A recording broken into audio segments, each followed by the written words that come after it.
예루살렘 성전이 다시금 새롭게 건축되고 있습니다. 헤롯 대왕이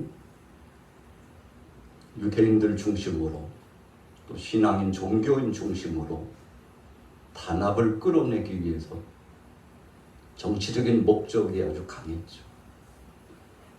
어떻게 하면 저들의 마음을 살 수 있을까 생각을 했는데 성전 건축이 최고라고 생각을 했죠. 이런 목적과 의도가 달랐던 겁니다. 성전을 건축해서 거기서 거룩한 성소에서 하나님 앞에 영광 돌리며 예배하고 하나님 중심으로 헌신하고, 그래서 모든 백성들이 주님 앞에 나아가 예배자로서 나가기를 소원하는 마음으로 그렇게 진행했다면 얼마나 좋겠습니까? 우리가 잘 아는 대로 BC 20년부터 시작해서 AD 64년까지 84년 동안이나 성전 건축이 이루어졌습니다. 예수님 계실 때에도 골격을 이루고 계속 건축이 이루어지고 있었어요. 84년 동안이나 성전 건축이 이루어졌으니 여러분 주위 사람들의 관심이 무엇입니까?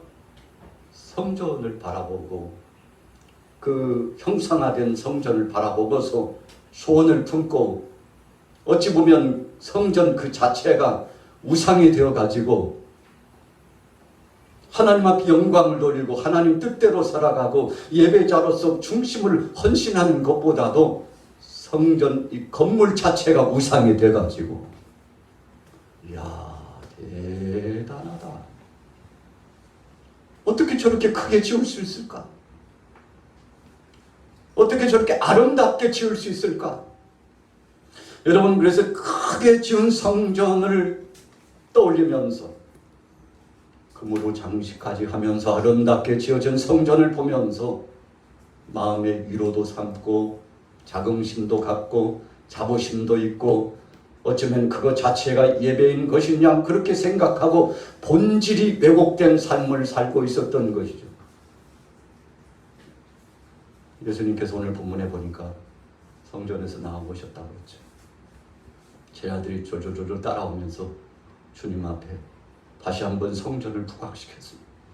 예수님 보셨죠? 저렇게 아름답고 거대한 성전 보셨죠?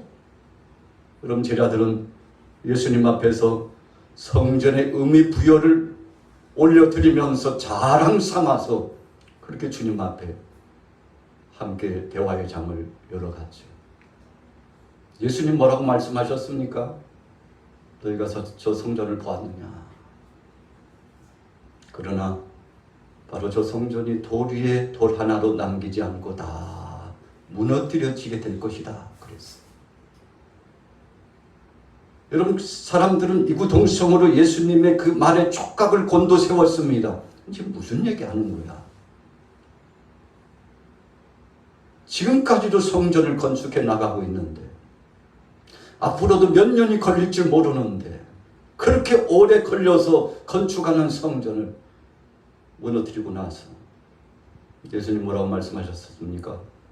사흘 만에 다시 지으리라. 도무지 그 말씀을 이해할 수 없었죠. 여러분, 예수님은 가시적으로 보이는 성전에 관심을 갖고 있으나 속 마음이 하나님을 향하지 않고 신실한 믿음으로 나아가지 않고 하나님 영광을 위하여 헌신하지 않고 있는 그 시대의 사람들을 책망하신 겁니다. 너희가 마음은 있으되 생각은 있으되 그러나 그 행동이 따르지 않고 그 중심의 헌신이 따르지 않고 있기 때문에 84년 동안 지은들 하나님께서 그거 받으시겠느냐 이 말씀입니다. 여러분, 성전이 드디어 AD 64년에 건축이 완공되었죠. 84년 동안 지었는데 성전 건축한 다음에 6년이 지나고 로마의 티토스 장군이 쳐들어와 가지고 예루살렘을 정복할 때에 6년 지나고 그 성전이 불타고 파괴되고 예루살렘 성곽들이 모두 파괴되고 여러분 극심한 환난과 고통을 당하게 됐는데 사람들은 이구동성으로 놀란 가슴을 움켜쥐고 통곡을 했습니다. 아니, 하나님 어찌하여 성전이 이렇게 파괴됩니까? 여러분, 역사적으로 볼 때 유다 백성들이 바벨론의 침략을 받아가지고 BC 586년에 유다가 멸망당할 때 그 정황을 한번 보십시오. 그보다도 약 136년 전에 북이스라엘은 아수르에 패망을 했죠. 그래서 100여 년 동안 하나님께서 남유다를 향하여 경고하셨죠. 마음의 중심이 없다면, 진정한 헌신과 예배자가 없다면 하나님께서 친히 이 백성들을 징치하실 것이라고. 그래서 선지자를 통해서 끊임없이 하나님의 뜻을 전했습니다만 이 백성들이 하나님 앞에 돌아오지 못했어요. 여러분, 그래서 예수님께서 오죽했으면 3년 동안 공생의 기간 동안에 예루살렘 성전에 가가지고, 그러니까 아직 헤롯 성전이 완공되기 전이죠. 성전에 들어가셔가지고 비둘기 파는 상과 돈 바꾸는 상을 엎으시고, 이 집은 만민의 기도하는 집이다, 그렇게 말씀하시면서 주께서 책망을 하시고 예배의 본질을 회복하라고 말씀하시는 거죠. 여러분, 그래서 겉이 중요한 것이 아니라 그 속 심령이 하나님을 향하고 있는지, 그래서 주님 앞에 진정한 제물을 올리고 마음을 드리고 뜻을 다하고 성품을 다하여 하나님 앞에 영광 돌리는지, 그것을 주께서 받으시겠다고 한 것이죠. 아니, 우리가 하나님을 위해서 하는 거라니까. 하나님 영광을 위해서 하는 거라니까. 이렇게 해야 교회를 위하는 거라니까. 여러분, 그러나 그 본질, 그 마음은, 그 태도는 교회를 위한 것이 아니고 하나님 영광을 위한 것도 아니었으며, 주님의 그리스도의 십자가 사랑의 마음을 가지고 간 것이 아니었기 때문에 중간에 뒤틀려지고 파산하는 배처럼 깨어져 버리고, 여러분, 종국적으로 영광스러운 역사의 반열을 이루지 못하게 되었던 것입니다. 오늘 예수님은 헤롯 성전이 건축되는 것을 보시면서 즐거워하지 않았어요. 기뻐하시지 않았습니다. 왜 그런가 하면 저들의 마음이 하나님을 향하고 있지 않기 때문에 너희가 하나님을 향하여 나왔으면 좋겠다. 그래서 직전의 말씀에 오늘 23장 37절에 보세요. 같이 한번 읽어볼게요.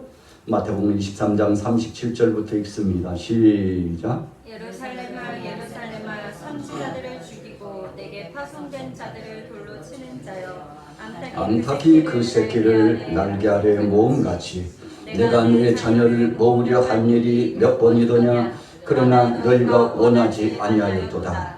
보라, 너희 집이 황폐하여 버려지는 바 되리라. 집이 황폐해지는데요. 누가 생각했겠습니까? 여러분, 성전이 건축된 다음에 6년이 지나고 백성들은 기대감에 넘쳤을 겁니다. 하나님 앞에 봉헌되어진 이 성전 건축으로 말미암아 하나님이 영광을 받으시고 로마의 압권 안에서도 해방시켜 주시고, 그래서 새로운 역사가 시작될 것이라고 한 잔뜩 기대감이 넘쳤는데 웬일입니까? 해방은커녕 회복의 역사는커녕 오히려 나라가 초토화되고, 여러분, 흔적도 없이 그 이후로 1948년에 다시금 해방의 감격을 얻는 그 기간까지 거의 여러분 2000년 동안 세계를 유랑하는 자가 되었는데 정말 측은한 거 아니겠습니까? 왜 이렇게 되었습니까? 오늘 주님의 말씀처럼 38절에 23장 38절에 보라, 너희 집이 황폐하게 될 것인데, 참 마음 아픈 일이잖아요. 너희 집이 황폐하게 될 것인데, 영적으로 둔감해서 알지 못하고 진실로 본질을 알지 못한 채 죄를 범하고 있는 이 백성들을 보면서 예수님께서 저들을 질타하셨죠. 어찌 보면 권면하셨습니다. 또 다른 의미로 보면 책망하셨습니다. 돌아오기를 원하고 회복되기를 원하시면서 주께서 중요한 모토의 말씀을 주셨죠. 내 백성들아, 어서 돌아와라. 내 백성들아, 어서 돌아와라. 그래서 세례 요한이 예수님보다 6개월 먼저 이 땅에 와가지고 주님의 오시는 길, 가시는 길, 사역의 길을 닦으면서 맨 먼저 선포한 메시지가 뭡니까? 회개하라, 천국이 가까웠느니라. 예수님도 뭐라고 맨 먼저 첫 번째 메시지를 전했으니까 회개하라 천국에 가까웠느니라. 세례 요한도 동일한 메시지를 전했어요. 그 전에 구약의 무수한 선진들도 회개하라 하나님 나라가 가까웠고 메시아가 곧 오실 텐데 마음문을 활짝 열고 그분을 영접하라고 선포했죠. 여러분 당사자인 예수님도 회개하라 천국이 가까웠느니라, 회개하지 않으면 길이 없다고 하는 생명의 말씀을 선포해 주셨지 않습니까? 제 아들이 주님의 말씀 듣고 깜짝 놀랐어요. 자, 24장 2절에 보세요. 같이 읽어볼게요. 24장 2절 시작. 대답하여 이르시되 너희가 이 모든 것을 보지 못하느냐? 내가 진실로 너희에게 이르노니 돌 하나도 돌 위에 남지 않고 다 무너뜨려지리라. 여러분 뭔가 세워지는 것이 중요한 것이 아닙니다. 뭘 이루려고 여러분 그래서 착착같이 뭘 달성하는 목표가 중요한 것이 아닙니다. 목표보다도 목적보다도 더 중요한 것은 시작에서부터 끝까지 과정이 중요합니다. 우리 같이 따라해보고 있습니다. 과정이 우리의 삶의 일상의 삶이 중요한 것입니다. 여러분 84년 동안 새 성전 건축 안 하면 어때요? 그 엄청난 물자를 들여가지고 사람들이 얼마나 그 노동력이 거기에 소모됐습니까? 84년 동안 올렸는데 6년 정도 사용하고는 아주 처참하게 무너졌잖아요. 세우는 것이 중요한 것이 아니라 하나님이 받으셔야 되는 거예요. 목적을 이루는 것이 중요한 것이 아니라 이것이 하나님의 뜻이요 하나님의 섭리인가가 중요한 것이구나. 여러분 그래서 우리가 때로는 물질을 산처럼 쌓아놓고 소망을 두고 목적을 두고 뜻을 두고서 목적 달성을 위해서 야 이놈아 적어도 이 세상을 살아가려면 이 정도는 돼야지. 명예나 권세 물질 공세에 빠져가지고 이런저런 목적을 이루기 위해서 그래도 있는 게 제일이지. 수단과 방법을 가리지 않고 여러분 그렇게 진행했던 거 주님이 다 보시고 감찰하셔서 그 과정이 좋지 못하면 여러분 모래성처럼 되어서 그냥 한순간에 무너져 내리는 거 아니겠습니까? 오늘 예수님 제자들에게도 그거 가르치는 거예요. 너희가 무엇을 쌓아 올라가느냐 그것이 정말 하나님이 기뻐하시는 것이며 하나님 앞에 영광되는 것이며 그렇다면 영원히 쇠하지 않고 건재하게 그것이 건설되어져서 이루어질 거니와 하나님께서 기뻐하시지 않으면 마치 도성처럼 모래성처럼 무너져 내리리라. 이거 주님께서 묵시적인 계시의 말씀으로 사랑하는 제자들에게 가르쳐주고 계셨던 거죠. 여러분 그래서 하나님 뜻대로 하는 것이 중요합니다. 시간이 50년이 걸리고 100년 걸리면 어때요? 여러분 수나 양이 좀 적으면 어떻습니까? 그것이 본질이 아니라는 것입니다. 하나님께서 받으실 만한 아름다운 은혜의 향연이 있으면 오늘 이 예배당에 참여한 여러분들의 마음 중심이 하나님 앞에 연락되게만 하면 광야에서 예배해도 하나님이 그 예배를 받으실 줄로 믿습니다. 여러분 그 본질이 흐려지면 안 된다는 것입니다. 그래서 우리의 선한 마음, 주께서 인정할 만한 주님을 향한 신실한 마음만 있으면 세상에 어떤 일이 당해져도 그것은 문제가 되지 않는다는 것을 오늘 예수님께서 가르쳐 주고 계시죠. 그래서 예수님 아주 중요한 말씀, 먼저 결론을 말씀드리면요, 이 대목이에요. 자, 11절로 넘어가 볼게요. 11절에서 13절까지 우리 같이 읽어보도록 하겠습니다. 시작. 거짓 선지자가 많이 일어나 불법이 성함으로 많은 사람의 사랑이 식어지리라. 그러나 끝까지 견디는 자는 구원을 얻으리라. 아멘. 끝까지 견디는 자는 구원을 얻으리라. 그 직전에 12절 말씀을 주목해야 돼요. 불법이 성한 시대에도, 그런데 그 시대에 많은 사람이 사랑이 식어졌는데 그 시대에도 끝까지 사랑 유지하면 승리하리라. 다른 말로 표현하면 우리 같이 따라해 보겠습니다. 십자가, 십자가, 주님의 은혜, 주님의 은혜, 주님의 사랑. 주님의 사랑. 여러분 그거 끝까지 붙잡으면 승리하리라고 말씀했습니다. 환란이 나타났습니다. 여러분 4절부터 예수님 뭐라고 말씀하셨습니까? 사람들을 미혹하는 일이 참 엄청난 것들이 다가온다고 했습니다. 사람들이 다 넘어져 갑니다. 5절에 뭐라고 말씀했나요? 많은 사람이 내 이름으로 와서 이르되 나는 그리스도라 하여 많은 사람을 미혹하리라. 예수님의 말씀 같은데 사실은 주님의 말씀이 아니에요. 주님의 거룩한 역사처럼 보여지는데 여러분 기적이 나타나고 능력의 역사가 이루어지고 그래서 엄청난 이적과 기적의 역사가 나타났다 할지라도 그것 때문에 본질을 흐리지 말고 그것에 현혹돼서 정말 그것이 하나님 편에 속한 것인지 하나님의 뜻인지를 영적으로 분별해 보라는 것입니다. 엄청난 능력이 나타나던데 그러니까 하나님 뜻 아니겠어? 여러분 주님의 모습을 흉내내고 주님 인척해도 때로는 가짜가 굉장히 많다는 것을 우리가 기억해야 합니다. 수많은 이단 종파들이 성경을 인용합니다. 여러분 그래서 미혹을 당하고 넘어져요. 말씀을 인용하기 때문에. 그래서 여러분 광명한 천사처럼 가장해가지고 미혹의 역사를 나와서 유혹하고 넘어뜨리는데 나중에 결말을 보면 하나님 중심, 예수님 중심, 말씀 중심이 아니라 사람 중심인 걸 발견합니다. 여러분 이단자들 한번 보세요. 주위에는 많은 이단자들 보세요. 거짓 신앙인들 한번 보세요. 여러분 본질적으로 주님의 영광이 아니고 주님의 생명된 말씀과 주님 뜻이 아니고 사람의 목적을 이루기 위해서 자기 뜻을 이루기 위해서 얼마나 현혹하는지 몰라요. 처음에는요 그렇지 않은 것처럼 하지만 나중에는 본질적으로 그 정체가 드러나는 거 아니겠습니까? 예수님께서 주의하라고 말씀했어요. 그리스도인 것 같으나 저 그리스도라는 것입니다. 예수님처럼 보여지나 그러나 속임수를 쓰면서 끊임없이 그 속에는 이리때와 같이 양의 탈을 썼지만 이리때와 같은 자라는 것을 말씀하는 것이죠. 자 보세요.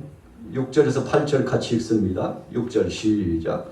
난리와 난리 소문을 듣겠으나 너희는 삼가 두려워하지 말라. 이런 일이 있어야 하되 아직 끝은 아니니라. 민족이 민족을 나라가 나라를 대적하여 일어나겠고 곳곳에 기근과 지진이 있으리니. 예수님께서 십자가상에 고난당하시고 죽으신 다음에 3일 만에 부활하셨습니다. 40일 동안 이 땅에 계시면서 계속 사랑의 말씀, 위로의 말씀, 천국에 대한 소망의 말씀 전해주셨습니다. 그리고 걱정하지 말고 두려워하지 말고 믿기만 하라고 흔들리지 말라고 여러분 그런 말씀을 주시고서 주님께서 40일 동안 이 땅에 계시다가 승천하셨어요. 주님 승천하시기 전에 제자들에게 누누이 말씀했죠. 다시금 우리를 데리러 오신다고 말씀했습니다. 다시 오실 재림의 신앙을 잊지 말라고 말씀하셨어요. 선악간에 분명히 심판이 있다고 말씀해 주셨습니다. 여러분 오늘 본문의 적으로 14절까지의 말씀은 예수님이 승천하시고 난 다음에 당하게 될 고통스러운 세상의 환란을 의미했습니다. 예루살렘이 초토화되고 멸망당하고 그래서 외세의 침략을 받고 갈기갈기 지켜지고 디아스포라 흩어져 있는 이 성도들이 이제 세계 속에 흩어져서 유랑을 하게 될 것이지만 그러나 저들이 흩어져 있기만 하지 않고 생명의 복음을 들고서 세계 속에 나가서 예수가 그리스도라고 나가서 증거하게 됐는데 어떤 환난과 핍박이 와도 흔들리지 않고 믿음을 지켰잖아요. 그래서 카타콤에서 자연 동굴에서 저들이 400여 년 동안 인내의 믿음을 갖고 견뎠더니 어떻게 됐습니까? 로마가 드디어 기독교를 인정하고 로마의 국교와 같이 인정을 해서 신앙의 자유를 선포하고 모든 사람들이 복음을 받아들일 수 있는 길이 열려졌죠. 하나님이 왜 그렇게 하신 겁니까? 약 300여 년 동안 고통을 당했는데 왜 주님께서 그런 회복의 시간을 주셨습니까? 우리 같이 따라해 보겠습니다. 복음 증거하라고. 복음 증거하라고. 복음 증거. 여러분 모든 길이 로마로 통하고 있었습니다. 문학도 철학도 모든 교육도 정치, 경제, 문화 이 모든 것이 로마로 통하고 있었습니다. 그래서 여러분 로마를 중심으로 세계 속에 우리가 역사적으로 보면 실크로드가 쫙 열려져 나가는 것처럼 유럽에서 아시아로 세계 국제적으로 도는 이 돌고 있는 상거래 과정을 통해서 복음을 싣고 수많은 사람들이 배를 타고 이동하고 그래서 하나님의 말씀을 증거하게 됐는데 여러분 로마를 하나님이 한때에는 환난과 핍박의 도구로 썼지만 또 다른 한때는 사랑은 택한 백성들을 일으켜 세우고 주님의 몸된 교회가 왕성하게 성장을 하고 세계 속에 복음이 증거되도록 하기 위해서 그렇게 쓰셨다는 거죠. 그래서 우리가 한 가지 알 수 있는 것은 우리 같이 따라해 보겠습니다. 하나님은 그 쓰임새가 다양하십니다. 그래서 아이고 그냥 저런 사람이 쓸만한 인재 되겠어? 그렇게 생각하면 안 돼요. 하나님이 부르시면 됩니다. 도무지 불가능한 인생들도 도무지 소망이 없는 자들도 하나님께서 부르시면 귀하고 복된 자로 여러분 사실 저와 여러분들이 그런 장본인 아닙니까? 같은 것이 주님 앞에 부름받고 참 못쓸 인생이요 영원한 지옥불에 떨어질 자가 주님의 손에 붙잡혀가지고 쓰임 받았는데 얼마나 감사한 것입니까? 여러분 그래서 환난과 핍박이 계속 과중이 됐는데 끝까지 견뎠어요. 주님 말씀대로 됐습니다. 자연 동굴에 들어가지고 몇 대가 지냈는지 몰라요. 할아버지 그 위에 할아버지 또 할아버지 사랑하는 자녀와 손주에 또 그 손주 여러분 몇 대가 지나갔는지 몰라요. 그런데 한 가지 붙잡고 버텼어요. 무엇 붙잡았어요? 십자가의 사랑. 주님의 부활의 영광스러운 그 값진 약속. 십자가와 부활 이 소망. 그래서 그 속에 포함되어 있는 그리스도의 사랑. 주님이 우리를 위하여 십자가상에 못 박여 죽으신 그 사랑 하나 가지고서 나갔는데 바울도요 담에서 그러자면서 예수님 만나서 아니 당신 도대체 누군데 내 앞길을 막느냐고 나 좀 물었죠. 나처럼 의로운 자가 어디 있어요? 나처럼 충성한 자가 어디 있어요? 어찌하여 앞길을 막습니까? 당신 정체를 밝히시오. 당신 누구요 도대체? 참 다혈질적인 사람, 강력한 메신저를 가지고서 메시지를 가지고서 사역했던 사람 아닙니까? 그때 예수님 바울에게 네가 핍박하는 예수다 그랬어요. 너 하나님 영광을 위한다고 하지만 나를 핍박한 거 아니야? 정말 아느뇨? 예수님께서 책망을 했죠. 그래서 거기서 주님을 만났어요. 아 내가 율법은 있었지만 하나님의 사랑은 몰랐구나. 그래서 율법주의적으로 저런 거시기들은 잡아다가 돌로 쳐가지고 그것도 길거리에서 즉결 심판해야 돼. 그 공문 받은 거죠. 그 공문서만 있으면 즉결 심판할 수 있어요. 종교 재판으로 즉결 심판할 수 있어요. 돌로 쳐서 죽일 수 있어요.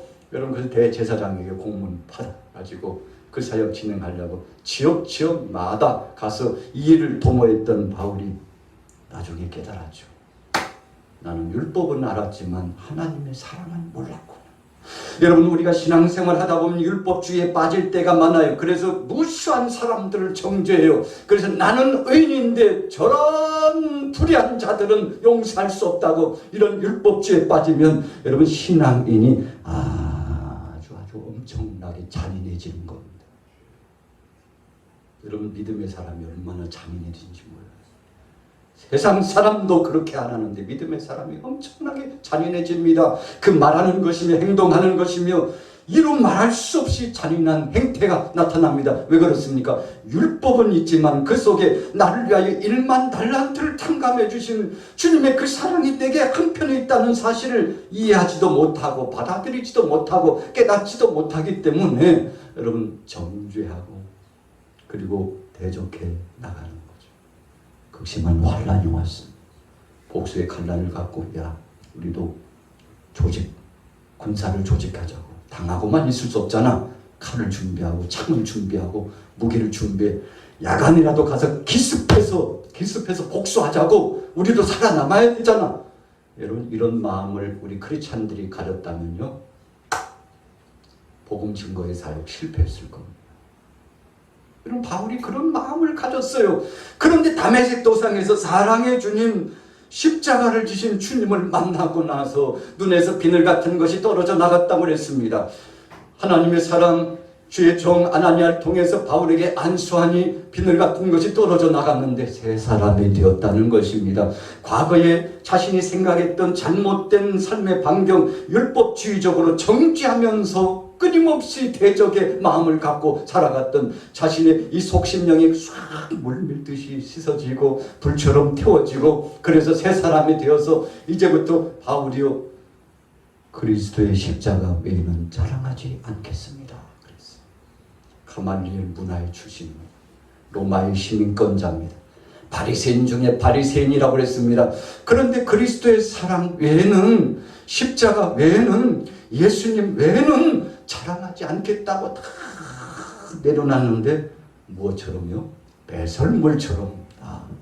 여러분, 배설물요, 그릇에 담아가지고 아유, 다음에 써야지 하고 보관하는 사람이 있어요? 절대 그러지 않죠. 아이고, 더러워가지고 냄새나게. 지금 뭐 하는 거야? 볼일 봤으면 빨리 치워야지. 시골에서요, 요감단지 기억나십니까? 요즘은 뭐 거의 안 쓰죠. 환우들 외에는 뭐 그런 비슷한 것들 쓰지도 않죠. 여러분, 밤새 그거요 한쪽에 놓고 뚜껑 닫아도 냄새 납니다. 맨날 며칠 그것을 이 속심령에 담아 가지고 다닌다고 한번 생각해 보세요. 여러분들과 저가 그렇게 살 가능성이 많습니다. 바울이 알았어요. 냄새나고 더러운 것을 내가 속에 담고 다녔고, 이제부터는 다 씻어내리라. 다시는 기억지 않으리라. 그래서 예수님의 십자가의 사랑만 기억하고 나가겠다고 했는데, 그가 전무후무할 만큼 선교사에게 승리자가 되고 그리스도의 십자가를 전하고 가는 곳곳마다 복음을 외친 이 사람들이 감동을 받고 변화를 경험하게 됐잖아요. 여러분, 세상이 요란합니다. 엄청난 것들이 지나가죠. 전쟁과 기근과 환란이. 지질학자가 연구해 보니까요, 하루에 1000회 이상 아주 미세한 지진부터 큰 지진까지요, 계속 이 지구의 지축이 흔들리고 있다네요. 여러분, 이런 곳에 우리가 살아가요.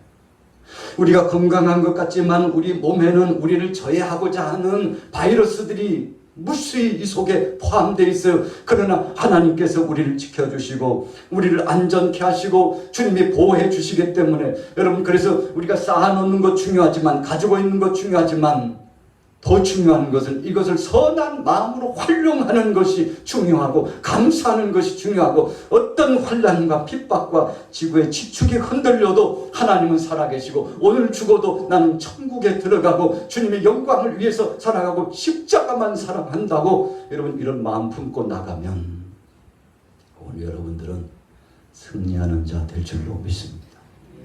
예수님께서 그래서 84년 동안 지어가고 있는 헤롯 성전을 기뻐하지 않으셨어요. 너희 마음의 성전은 어떡한데? 네 마음의 중심은 지금 어떠한데?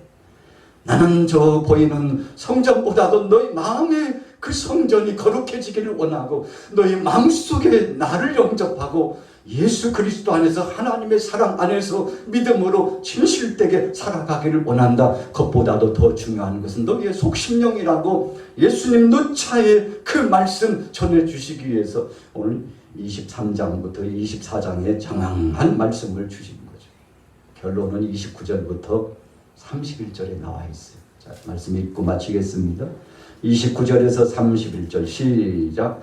그날 환란 후에 즉시 해가 어두워지며 달이 빛을 내지 아니하며 별들이 하늘에서 떨어지며 하늘의 권능들이 흔들리리라. 그때 인자의 징조가 하늘에서 보이겠고 그때 땅의 모든 족속들이 통곡하며 그들이 인자가 구름을 타고 능력과 큰 영광으로 오는 것을 보리라. 그가 큰 나팔 소리와 함께 천사들을 보내리니 그들이 그의 택하신 자들을 하늘 이 끝에서 저 끝까지 사방에서 모으리라. 아멘. 여러분, 오늘 24장은 1절부터 시작되는 말씀이 예루살렘을 중심으로 해서 역사적인 관점으로 그 당시 그 시절의 환난과 핍박을 말씀합니다. 그리고는 중반을 지나면서 24장의 후미에는 앞으로 장차 다가올 하나님 나라, 주님의 재림에 대해서 말씀을 결론하고 있습니다. 여러분, 그래서 예수님 분명히 말씀하셨잖아요. 나는 도적같이 만다. 그날과 그 시는 나도 몰라. 하늘의 천사들도 몰라. 아버지만 아시느니라. 여러분, 왜 예수님께서 침묵하셨을까요? 왜 침묵하셨을까요? 알지 못하는 것이 위기이기 때문에 그렇습니다. 여러분, 그날을 안다면요, 아마 하루를 살기도 힘들었을 겁니다. 예수님, 걱정하지 마. 앞으로 101년 후다. 내가 너희에게만 알려줄게. 101년 후야. 그랬으면요, 아마요, 하루하루를 살아나가기가 힘들었을 겁니다. 우리 같이 따라 해보겠습니다. 모르는 것이 은혜입니다. 한번 곰곰이 묵상해 보세요. 모르는 것이 은혜. 알면요, 괴로워서 못 삽니다. 주님이 긍휼히 여기셔서 그때를 알려주시지 않았는데, 그러나 분명한 것은 점점 가까워왔다는 거죠. 여러분, 우리 마음의 성전을 아름답게 세우기를 축복합니다. 세상의 모든 것들은 다 사라져도 우리 안에 이루어진 심령성전은 마귀도 못 뺏어가요. 할렐루야. 예수님 말씀하시죠. 내가 주는 것은 악한 것들이 도적질을 하지 못한다. 무엇입니까? 믿음이에요. 이 안에 모셔드린 예수님이에요. 성령으로 임재하시는 하나님의 역사예요. 여러분, 그래서 이것만 지키면 돼요. 다른 것들이 다 파산하는 배처럼 무너져 내리고 절망적인 상황이 세상의 온통 온갖 여러 상황들이 우리를 위협하고 흔들고 괴롭게 해도 이 마음속에 주님 모시고 가면 승리할 줄로 믿습니다. 주님이 그 임하심과 징조를 말씀해 주셨는데, 오늘 여러분들에게 복이 되고 은혜가 되시고 승리하기를 예수님의 이름으로 축원합니다.